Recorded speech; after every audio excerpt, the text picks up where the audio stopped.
Well, police discovered a gruesome double murder in a South Chicago apartment today after an anonymous tip.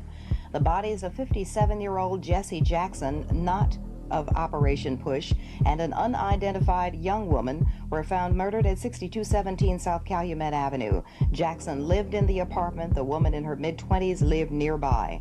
The bodies were tied together with electrical cord, and police say there is no sign of forced entry and no weapons were found in the room. When we first started the Calumet building, it was GDs and B. It was mainly GDs. It wasn't no. It was GDs, MCs in there, and maybe 2 or 3 BDs. Right. I can see how close everything is. This is Parkway Gardens to the right, where Michelle Obama grew up, but they call it Old Block. Right here to the left, this the grammar school they all went to, Dulles. 6217 Calumet, and there was some row houses on the side. The Randolph Towers, also known as the 6217 building, was one of many low-income housing buildings that shaped and molded Chicago. Legendary street figures like Marvell Thompson, King Scandalous, and the BD twins Varma and Varney are amongst the few that held the building down. Also Chief Keef, Lil Reese, Bruh, 051 Melly, Lil B, Lil Varney, Chief Wook, and FYB J-Main are all from the Towers as well. As you can see, everyone that I just named is BD. That's because the Towers have become a Black disciple stronghold in or around 1991. The BDs not only held down the buildings with an iron fist, they also ran a few heavy drug operations out of the Towers. At one point in time, the Towers were headquarters for the BDs, and all of the BDs in the surrounding area took orders from the Towers, including Parkway Gardens. Located at 62nd and Calumet, it's set right behind Parkway and right across from 63rd, making it the heart of the neighborhood.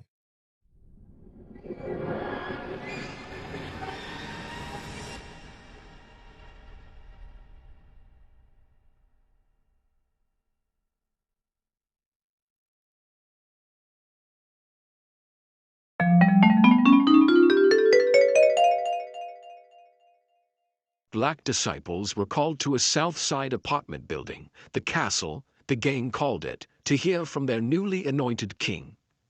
He told the assembled drug dealers that if they played by the BD law, they would prosper. Violators would be beaten or killed by the vanguard, the enforcers of the gang.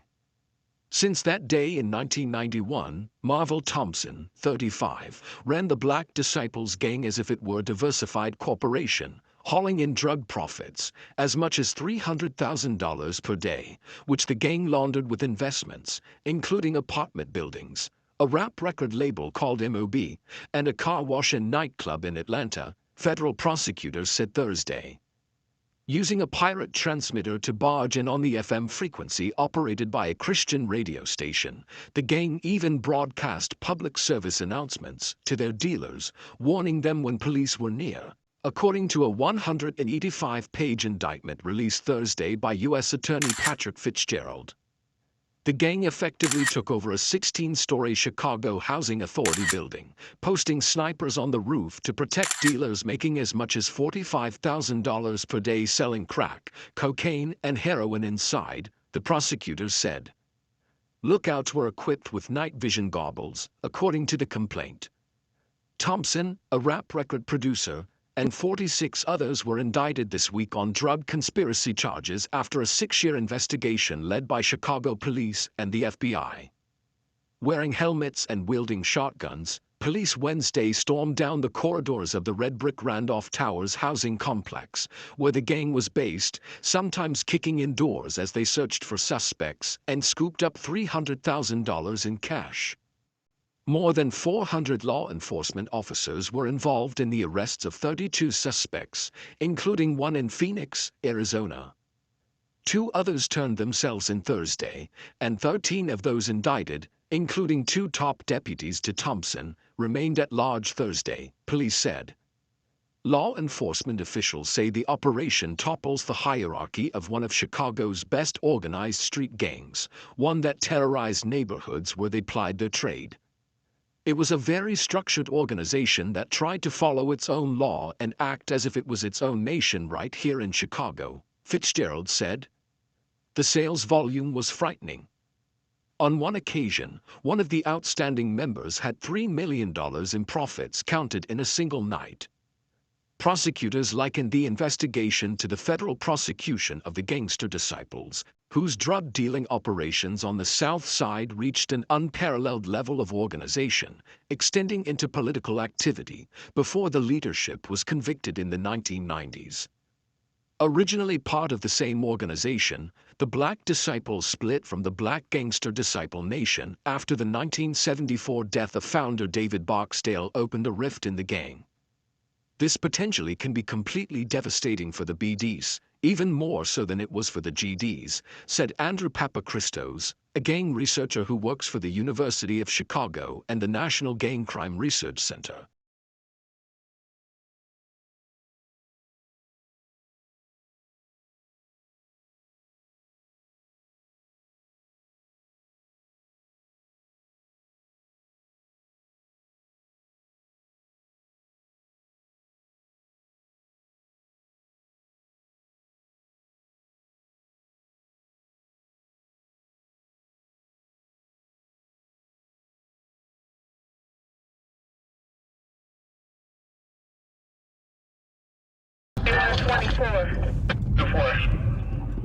Well, we are always on the guard against anything that might happen.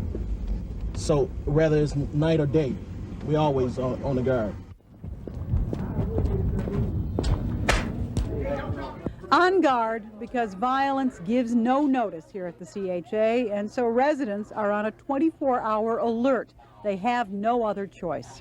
We can't live in fear all of our life. This is a place where we have to stay, we have to raise our children. Lily Webb is one of 900 residents who belong to the Tenant Patrol. If I have to die for a cause, I will die for a cause. I'm not afraid of no one. But hidden by the night and sheltered by the buildings at the CHA, even the fearless lack the opportunity to confront their enemy. The violence can be everywhere and still unseen.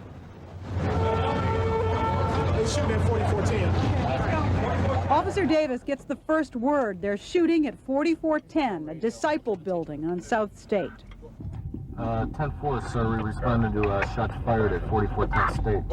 The officers turn off the car lights and drive up on the concrete sidewalks in order to avoid becoming a target themselves.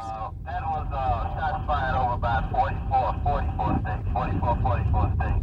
Officers Say and Davis are now told the building across from 4410 has shooting as well. There is a gang war going on between these two buildings. What you are about to see next is all too routine for Officers Say and Davis. Officer Davis leaves the car first. Let me get out. 10-4. Moments later, we follow. As shots ring out, we head for the building.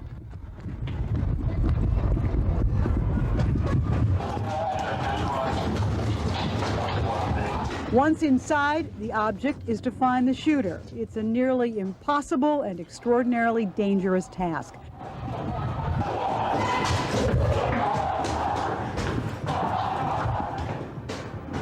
The chase takes us to the 5th floor, and once again, a shot is fired.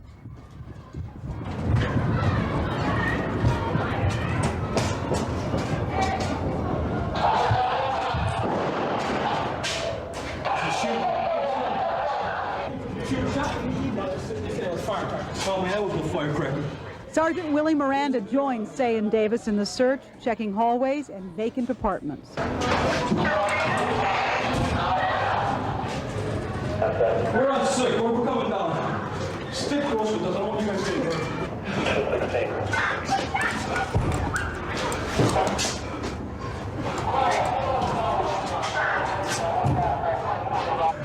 I'm coming down the 6th floor, west entrance. Okay, come on down. All right.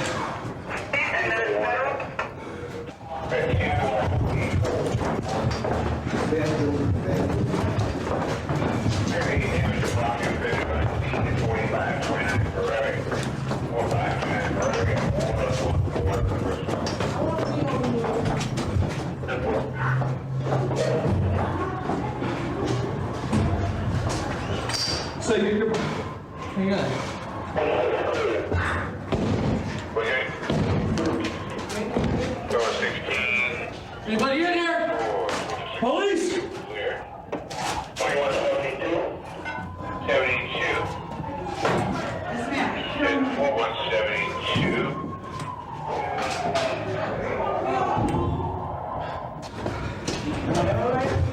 Watch your head. Watch your head. Watch your partner. Don't leave him until you get your partner. Dave, where you at? After 6 minutes, the search proves futile, and the circumstance within the building is deemed too dangerous to search further. Coming out now, Wendy. Walk next to us. Coming out of the building now. Get out of here.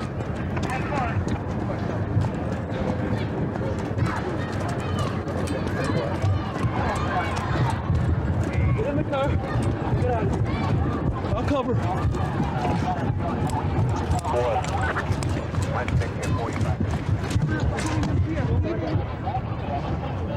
Turn back inside. All right. Yeah, move straight. Sorry, we're out of here. Back inside their squad car, Say and Davis explain why this building, 4410, is considered so dangerous. There were shots fired. They believe it was on the 5th floor, which is the building that we were at. They said they saw shots coming from the 5th floor and several male blacks running from that location. Tech Sergeant said it's a bad building. Oh, yeah, it's a terrible building. Why? That's where, once again, it's a lot of corporate game bangers, older game bangers, like 4331, 4352, 4410. These buildings down here have a history of shooting. Okay? And these are older men who are serious businessmen about the drug business? That's true. And that's what you mean by a corporate gangbanger. Right. Is that right? That's true.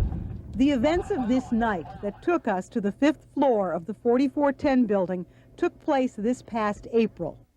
It would be just 2.5 months later that same building, same floor, 13-year-old Arthur Lee Williams Jr. would die because once again, somebody, somewhere in here was shooting.